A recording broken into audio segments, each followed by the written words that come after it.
So, the United States has just made a huge move against a port project that is absolutely critical to India's ambitions in Asia. The big questions are, why now, and what does this really mean for the balance of power in the region? Let's break down the analysis. Okay, let's get right into it. The U.S. has sanctioned a key port for India, and the central question we're digging into today, based on our source material, is this. Is this a devastating blow? Or could it actually be a hidden opportunity? We're going to unpack the analysis to really get a handle on the complex geopolitics at play here. So, first things first. Section 1. Sanctions on a strategic port. Before we can get into the why of all this, we really need to understand the what and the when. You know, this whole thing didn't just pop up out of nowhere. India's work on the Chabahar Port started way back in 2002. In fact, in 2018, the U.S. actually gave India a waiver from sanctions because they knew how important the port was for getting aid to Afghanistan. But now, in a complete reversal, that waiver is gone. And that completely changes the game for a project that's been in the works for decades. So what do these sanctions actually mean? Well, they're not just symbolic, not by a long shot. They basically forbid any company or country from doing business at the port. No operating, no maintenance, no funding. And if you violate them, you could face serious penalties yourself. It's a massive roadblock for India's involvement. All right, moving on to Section 2, a geopolitical chessboard. Now, to really get why this one port matters so much, we gotta zoom out and look at the map. This is all about geography, strategic rivalries, and a giant game of chess being played out across Asia. See, here's the fundamental problem for India. If it wants to trade or connect with Afghanistan and all those resource-rich countries in Central Asia, it has to go through Pakistan. But Pakistan blocks that route for Indian goods, creating a huge strategic barrier. And this is why Chabahar was such a brilliant move. It was India's clever workaround. They could ship goods from Mumbai by sea to Iran's Chabahar port and then just drive them overland into Afghanistan. It completely bypassed Pakistan. A really smart solution to a major geopolitical headache. But Chabahar wasn't developed in a vacuum.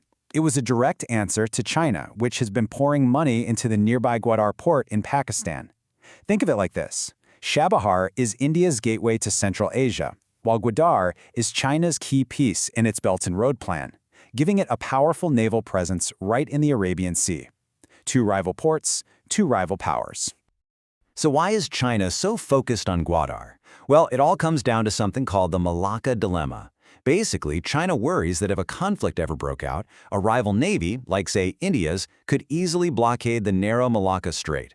That would choke off its most vital shipping lanes for energy and trade.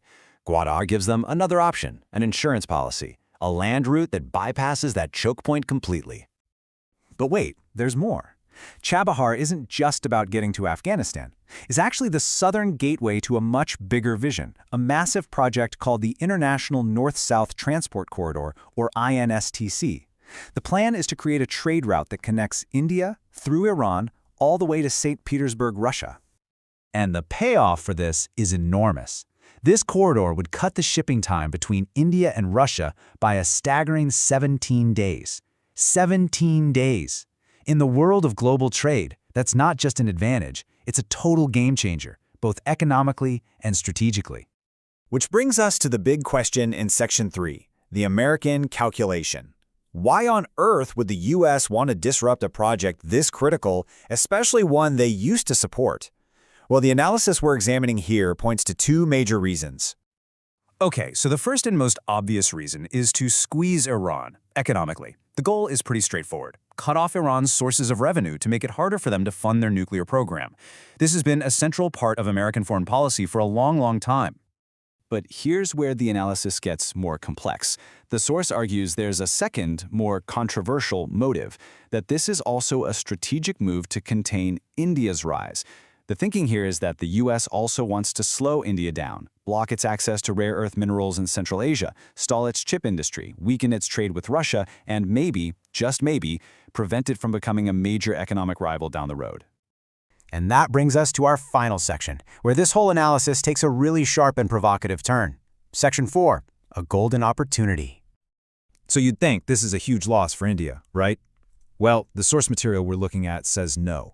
In fact, it says, and I'm quoting directly here, I say this is a golden opportunity for India. The argument is that these sanctions are actually a gift, a chance for India to completely rethink its entire grand strategy. So what's this new strategy? It all boils down to one powerful idea. India needs to stop depending on other countries for its own security and prosperity. The analysis argues that using bypass routes through other nations, like Iran, will always leave India vulnerable to the political games of other global powers.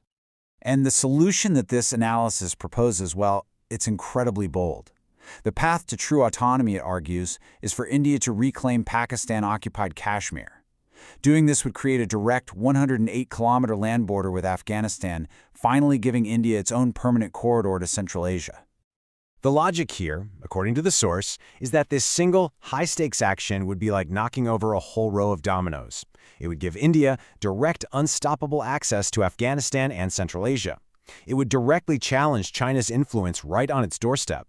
And finally, it would give India true strategic autonomy, ending the need for vulnerable routes like Chabahar for good.